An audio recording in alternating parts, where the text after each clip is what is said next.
So first we basically took, this was almost 600 campaigns, and we looked at, so campaigns that were measured using a brand effectiveness survey.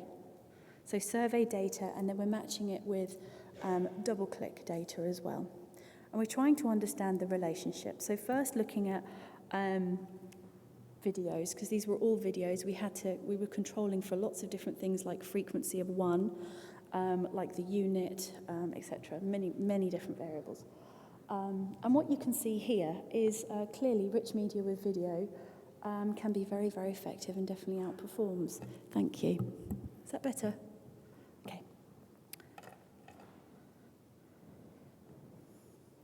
And in terms of the things that we were actually measuring for, so behavioural metrics, the interaction, a person is said to interact with a rich media ad if they hover over it for at least a second. Click-through rates, expansion rate, brand metrics, I don't need to talk you through those. And essentially what we're looking at here is the results.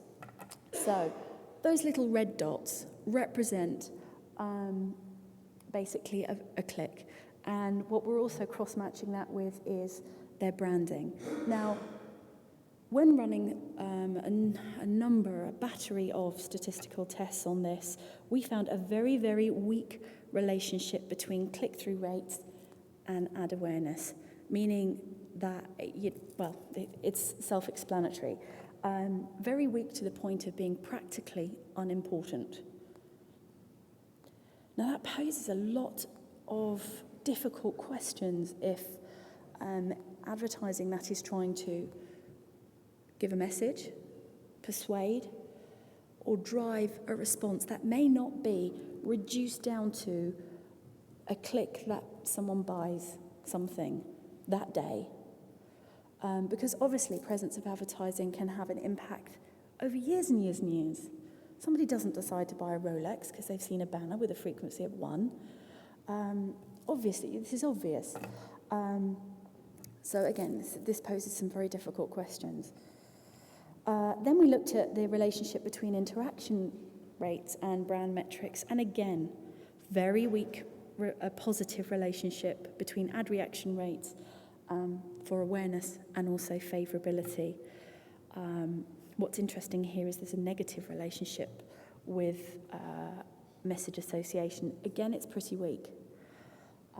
So what this is saying is that actually if you are using behavioural metrics to optimise a campaign that has branding elements, and you're not even direct response campaigns have branding elements, to some extent you could be going in completely different direction.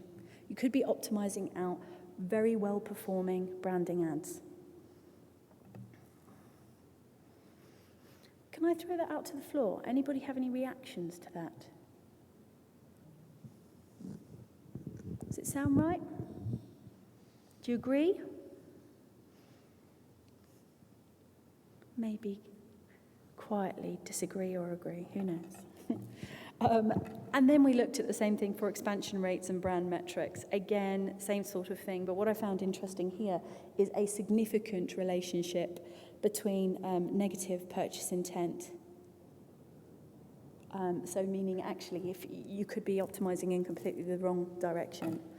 Now this isn't across the board because within people who are in these buckets, who interact, who are expanding ads, further analysis showed that we were actually pretty polarised. Some people were in the market that you were hoping for, and others were perhaps opening things by mistake. So what this points to is a need for other kind of metrics as well. So not just relying on behavioural metrics, whilst they're obviously very informative in the right sense. Now, in terms of best practices, I'm actually going to skip through this because I know we're overrunning very slightly, and I'm going to go through some norms.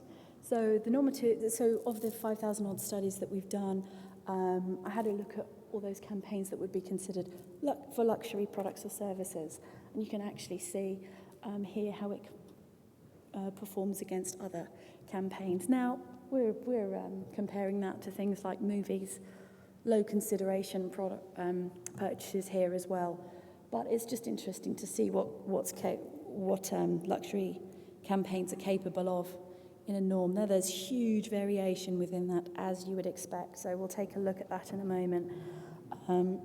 For luxury brand campaigns, one of the things we found was it actually takes higher exposures than other particular categories. You might expect that. Now, looking across the board at campaigns, I talked about variability. Some campaigns really work and some really don't. And what can we learn from those? You can see for yourself that variability. So what I did was take a look at the top 20% performing campaigns and the bottom 20%, and there are some really clear things. And really the very good news is that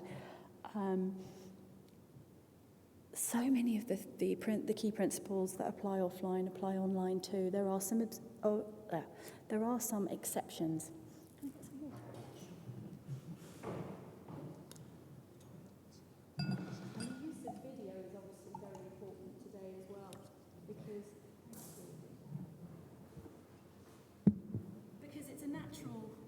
A natural step to want to try and make your TV advertising work harder by putting it into a video format online and perhaps even seeding it and hoping for a viral effect. So, not rocket science, this stuff. And I'd love to hear your reactions as we go through. So, branding impact is only as strong as your brand presence. No surprise there, really. But again, we can sit here and go, well, of course, but look at the actual advertising that's happening. And so many of these indicators are not necessarily being followed as people are trying new things online.